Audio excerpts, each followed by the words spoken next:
Y'all, I was in a loop. I'm telling you, it was this loop in my business of triggered, therefore I avoid the thing, and therefore I plateau my business revenue and my business growth and delay my own success. And I wanted to share exactly how this happened with you today because it's the same kind of loop that I see so many of my clients, my colleagues, and peers in this industry, and sometimes even people ahead of me. It's the same thing that I see happening with us. We get into situations where because we have overworked, overextended ourselves, and or because we were disappointed multiple times, we tell ourselves this story that this doesn't work for me, and therefore we end up delaying our own growth in that process. And I think it's really like a lot of us, including myself, have delayed our own success for years because of this kind of stuff. So here is how this went down.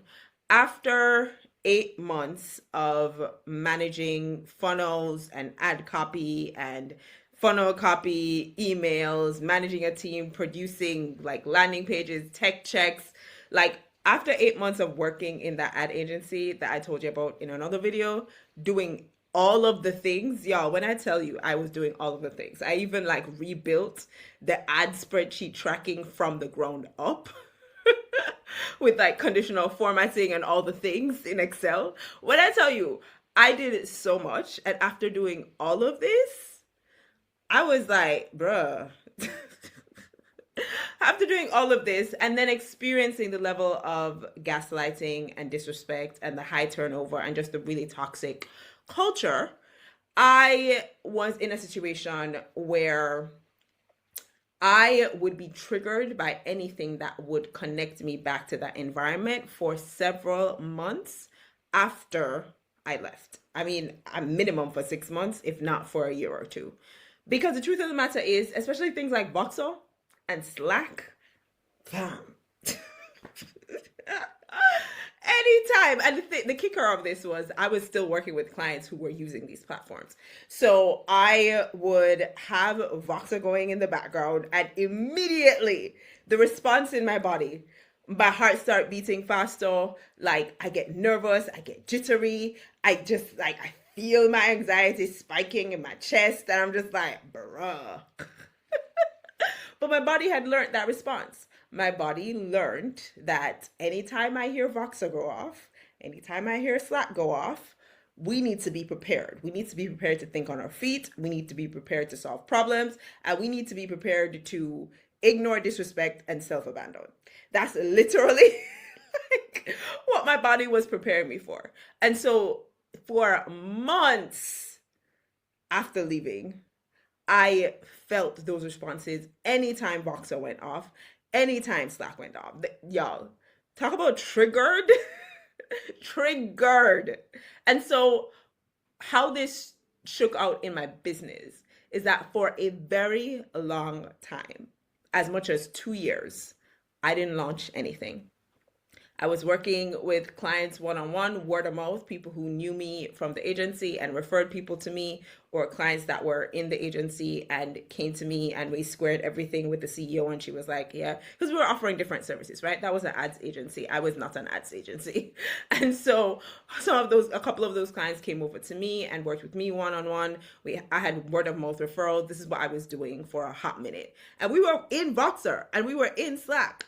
And so I was triggered constantly, still doing the work, still trying to work through my own system of like, what does it look like to launch and have an evergreen funnel without the pressure and tension and like overworking and overextension that I was used to coming out of those 8 months.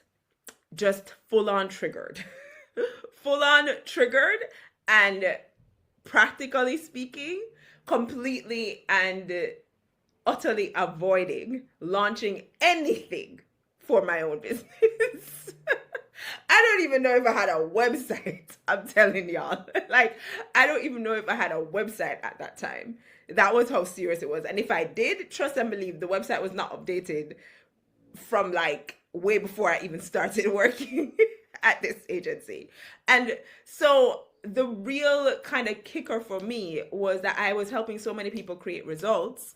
And I myself was stuck in this loop of I'm avoiding doing the thing that I know how to do, that I'm actually actively helping other people do because it had triggered me. Right. And again, I see so many of us stuck in a similar loop, whether it comes to launching or whether it's when it comes to launching or evergreen funnels or marketing in general, social media, whatever it is that we use to run our businesses in this space. We end up, whether it's because of overwork and overperformance, or it is because of all these sort of hope and expectation and planning that we put in, and we don't get the appropriate output that we expected from that process. Whether it's one or the other, we end up in a situation where whatever this is, whether it's a launch, evergreen funnel, etc., it triggers us, right? And so we avoid that thing, nervous system trying to create safety for ourselves. Yes, trying to help keep us safe. We avoid that thing and are completely triggered by it, and therefore step away from it, tell ourselves the story, this doesn't work for me for whatever reason, and from there on, we don't do that thing anymore. Or we get into a pattern where we hop, skip, and jump from thing to thing, and it doesn't serve us. And I wanted to talk about this today and specifically point out what I'm seeing this loop look like in a lot of coaches and course creators, because I think that there is a whole side of nervous system regulation and even like somatic work, and just like healing work in general that can happen and should happen after these events, after these kinds of really intense and experiences that deeply affect us, right? And deeply affect us to the point where we delay our own growth and our own goals and our own potential success. We walk away from it for whatever reason. I do think there is work around that needs to happen. But I also think that practically speaking, there are some things that we can do to cut this loop. Yeah. And again, the healing work kind of does need to happen either in tandem with what I'm going to be talking about today or before anything over here can be done. But for many of us, the stories that we've told ourselves about things that can or cannot work for us have been long running stories. And we're still stuck in patterns that we don't need to be stuck in for years on end. And so I wanted to take the time today to address that loop and kind of talk you through what I'm seeing, and you can see if you're seeing the same thing, and then you can kind of address, okay, like, what do we do about it? Especially if your distance from the trigger is substantial enough that some healing has taken place, whether you've done that with other people or by yourself or whatever that looks like for you. Yeah? Cool. So these are based on my own experience that I just shared with you, and also based on my clients' experiences. These are kind of the two patterns that I'm seeing, right? We get into these situations, things don't go the way we expect, whether it's because we don't get the outputs that we were looking for based on the hope, the energy, the time, the money, the expectation that we put into the system, or it's we don't actually end up in a situation where we feel like it was worth it. So like the experience of that output, even if we got the output, the experience of the output, it wasn't good. Right? And so for whatever reason, whether we didn't get the output or we didn't get the experience that we wanted, we kind of end up in a situation where we're triggered. The sort of overworking, overstretching, overextension, you can think of it like a rubber band. Like we stretch it as far as it can go, and then it snaps back and like slaps us in the face. And we're like, yeah, nah, we don't rock with that no more. Rubber bands, we don't know her. We don't play with those things anymore. We don't, and that's the story we tell ourselves, right? Live launching doesn't work for me. Evergreen funnels don't work for me. Low ticket doesn't work for me. High ticket doesn't work for me. Like all these little things that we tell ourselves that aren't necessarily true, but it was aligned with our experience in the moment, and it was real in terms of the triggers that we now have as a result of coming out of that experience. What this ends up meaning, though, is that anytime that thing comes up again, anytime there's a possibility that we could use that strategy, that format, that like use a low ticket offer, use a high ticket offer, etc., etc. Anytime a situation comes up where we could use that thing, we run the opposite direction because we're like, we're not doing that no more, right? And downstream of that response, downstream of that avoidance, the next thing that happens is we end up jumping from strategy to strategy to strategy, thing to thing to thing, because we get into a pattern where we overwork or we overextend, or we pump in a lot of hope, expectation, energy into a system that low-key was not meant to carry it anyway, right? Like, if you're just using this strategy for the first time, you cannot expect it to pay your bills immediately from the get-go. That's like, don't do that. Side note. Whatever the reason is, right? Whether it's the overextension or it is the inputs that we're putting in and we don't get the outputs back, we start to end up in this cycle where it happens over and over and over and over and over again. And so we tell ourselves, this doesn't work for me. This doesn't work for me. Their strategy doesn't work for me. Their launch plan doesn't work for me. The way they write emails doesn't work for me. And we find ourselves jumping from thing to thing to thing to thing to thing, right? Strategy after strategy, trying thing after thing, expecting this to be the golden ticket, the thing that changes everything for me, right?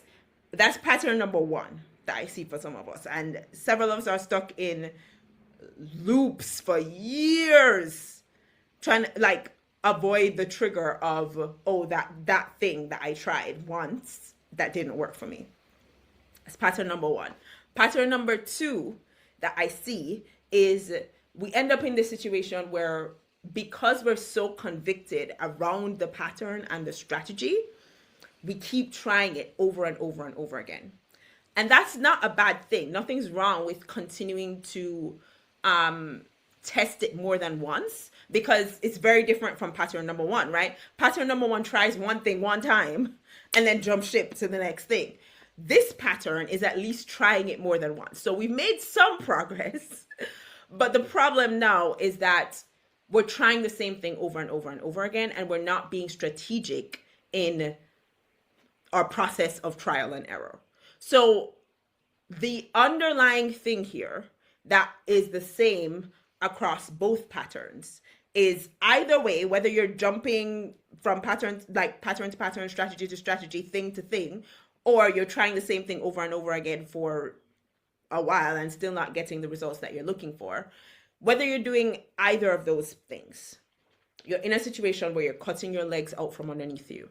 You're delaying your own progress because you're not building on the data that you already have. You already have information. You already have details about what's working and what's not working. You need to use that to your advantage. Even the first time you try something, you have data. You have details about what's working versus what's not working. So the question is not, does this strategy work for me? Does this way of launching work for me? Does this and evergreen funnels work for me? That's not the question, right? The best question that you can be asking yourselves and asking of your business is, how much of this didn't work versus how much of it did? What did I learn? And how do I want to move forward?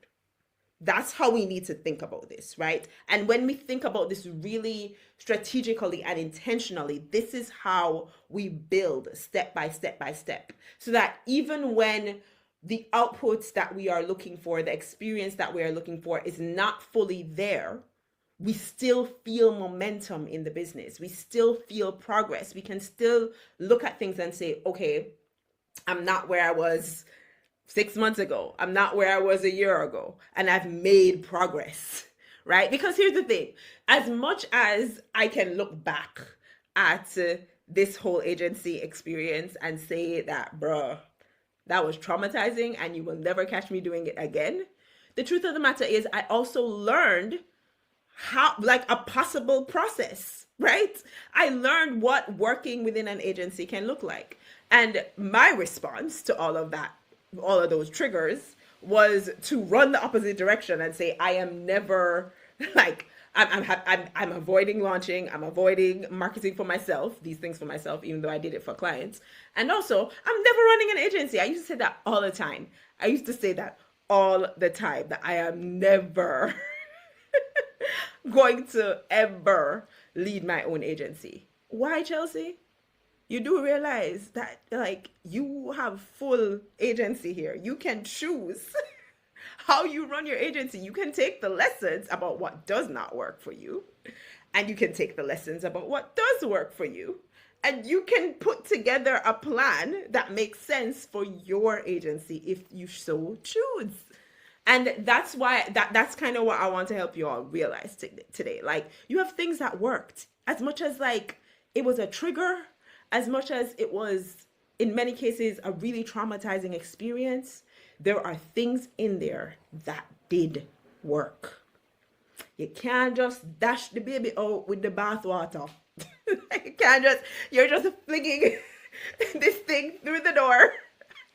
I'm sorry, I'm laughing because I have the image now in my head of like a tub with a baby in it, and we're just throwing everything out the door. But that's exactly what's kind of happening. And that's what we don't have to do. I want to help us to choose an option that will not delay our progress, not delay our movement towards our goals, not delay our momentum in our businesses. So how should we be thinking about this? Like, what would be, not, maybe not the word should, because that word has complications, but maybe a better question: what will help us move towards those goals? What will help us to maintain that momentum? First off, you ask that question. What worked? What didn't work? What was most efficient about this process and this experience, this launch, this evergreen funnel, selling this low ticket offer? What did I actually enjoy? What yielded results and results that I was looking for, right? And what didn't? Yes, what didn't yield results? What was not efficient? What did I not enjoy? Weigh those two things, yes, about whatever it is. Live launching, evergreen funnels, low ticket offers, high ticket offers, whatever that looks like for you, yes? Then you say, okay, if this side, where things did not work at all, is heavier than this side, where things did work, like you had more things that didn't work versus the things that did, then you just know, okay, you can decide. I can decide to move to another strategy. But whatever strategy I choose next, whatever plan I choose next, whatever thing I do next, needs to include these things that did work on this side over here. Yeah? And then it needs to exclude the things that did not work. At the very least, have a limited number of them. Yes? And so we move on to the next thing, looking specifically for strategies, plans, etc. that fit within those parameters, right? But if we do have a situation, and also I need to say, also accepting the risk, also being cognizant of the risk that we know we're just moving on to the next thing without trying this again, then at that point it's a situation of like, well, we just know that we're accepting the risk that we are walking away from something that could work. We're starting all over again, essentially, in a big way. Even though we might be taking what we learned from what did work and didn't work into the next thing, we might be starting over in a significant way, so we might be delaying our progress some more. And you just know that you accept that going into it, right? So that way you also don't end up in a situation where you repeat the pattern of putting too much hope, too much expectation, overworking, overextending, etc., and then you don't get the output you're looking for again, right? You're now able to go into it a bit more level-headed, because you're very clear that the risk here is I might move to the next thing and it also not work, and I might move to the next thing and this thing could have worked, and you just accept that, right? Cool. Or let's say you weigh what did work versus what didn't work, or what didn't work versus what did work, if we're using the same hands that I used earlier. And you say, well, actually, the things that did work, that's a longer list compared to the things that didn't work. Okay, cool. All right, well, at that point, we might decide we're going to stick with this strategy and plan on whatever it was that we just tried. But we know that sticking with this, we're also accepting the risk that we might run the play again, run it slightly differently, and it still not give us what we're looking for, right? So we're accepting that risk as well. Yes, we're going into these things eyes wide open. We're not like just guesstimating and hoping and praying that it works and kind of putting all of our hopes and dreams and plans into this one thing. That's not what we're doing. We're going into this eyes wide open, knowing that, okay, I might try it this way and it might still not work. And I'm accepting that risk. Cool? And then you don't just say, okay, let's run the same play again. You stop. And you say, all right, we're going to run this play, but we're changing it somewhat. We're refining it. So we're looking at this list of things over here that did not work. And we're saying, okay, which of these things do I want to change and how do I want to change it? What do I want to test? Yes? What do I want to test? And then we're also giving it a timeline to work, to get the results that we're looking for. So if I test this thing, how long am I going to be testing it for? And what resources am I going to be putting into it that I cannot put into any other thing because they'll be used up by this process, this project, right? What am I giving up versus what do I stand to gain from sticking with this, testing it for X number of time? So I might decide, for example, okay, I ran the first test of my evergreen funnel for a month. I've only gotten 50 people in, and I've only gotten like one sale. And this is a $97 offer. And so I'm just like, all right, something's about this is not working. Let's look at it. And I look at the funnel and I see that, okay, people are opening the emails, but they're not clicking through to the sales page, right? And when they do get on the sales page right now, I have, let's actually just say that the sales page is working right now. Let's say that I have a 2% conversion on the sales page. So it's solid. It's okay, right? But people are just not getting to the sales page for whatever reason. And so at that point, it's okay. We are going to change these specific emails. And here is how we're going to change them to see if we can get some more click-through going. And we're probably going to also consider maybe doing like a limited time live launch of the evergreen funnel where we are driving people to the sales page outside of the evergreen funnel. And we're going to see, does the sales page actually convert with more traffic? And therefore, are the emails really the problem? Right? So like, and then we're only going to do this fixed timeline for the next 50 people who come through this funnel. So after that, if this strategy is still not working, we're going to change this completely. We're going to do something else. Right? We're really clear on what we're testing, how long we're testing it for, accepting that it could be that it don't work either, which is a thing in business, and it's our job to figure it out after that. Yes, and we're fully capable of figuring it out after that. And so I really want us to recognize that being this intentional, being this strategic, really stopping, slowing down the process and not letting the triggers run the show, not letting the triggers tell you stories about what actually works versus doesn't work for you and your business, and not letting the triggers mean that you avoid your own success story, because that's literally what it does.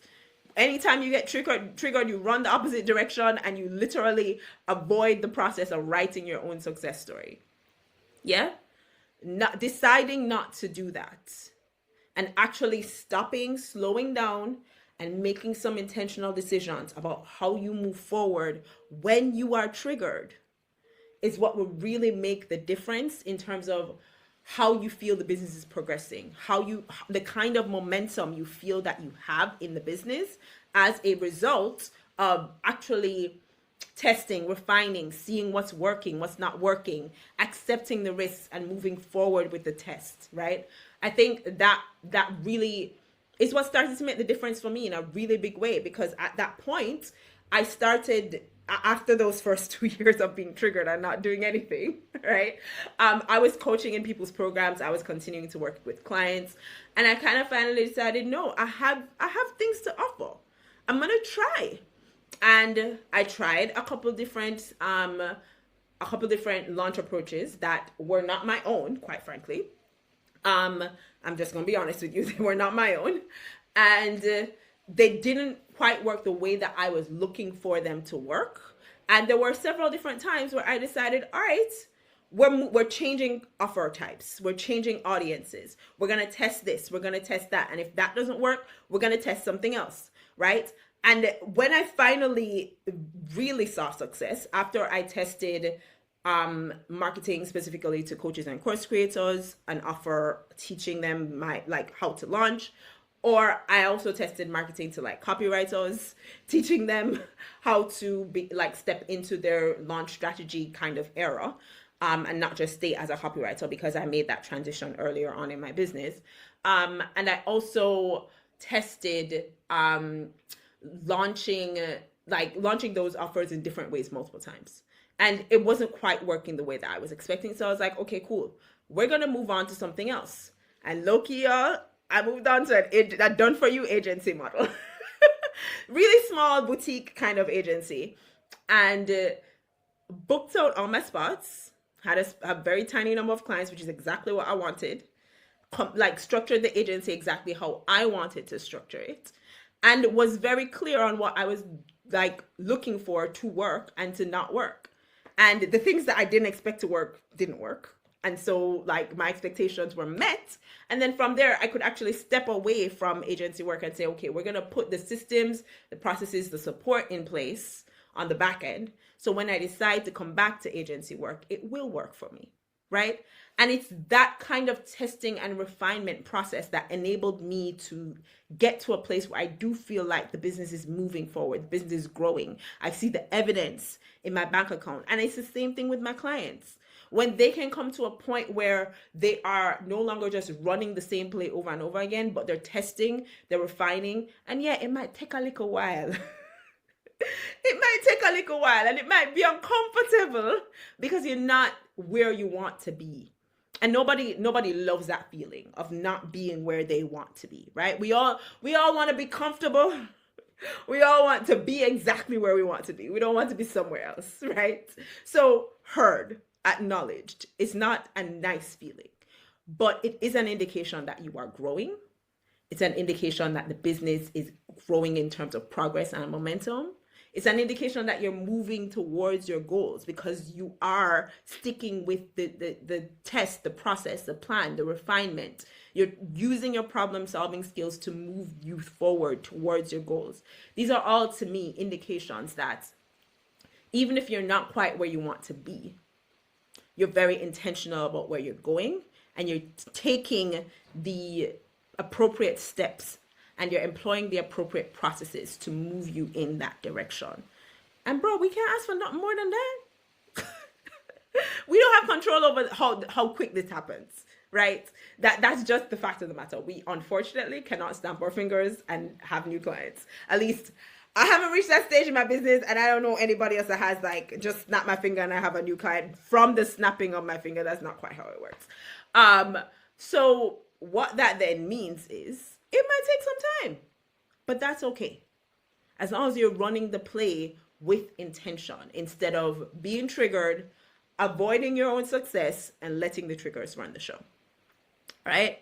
I hope this was helpful for y'all today. If you are in any one of these patterns, if you know anybody in any one of these patterns, you can feel free to share this video with them, and hopefully that will be helpful to them as well. If you have any questions about what I have shared today, feel free to drop them in the comments below, or you can get 50% off my consultation hour, and that is available until March 8th. After March 8th, the price is going back up to where it was. So if you do want to grab that, feel free. I'll see you in the next one.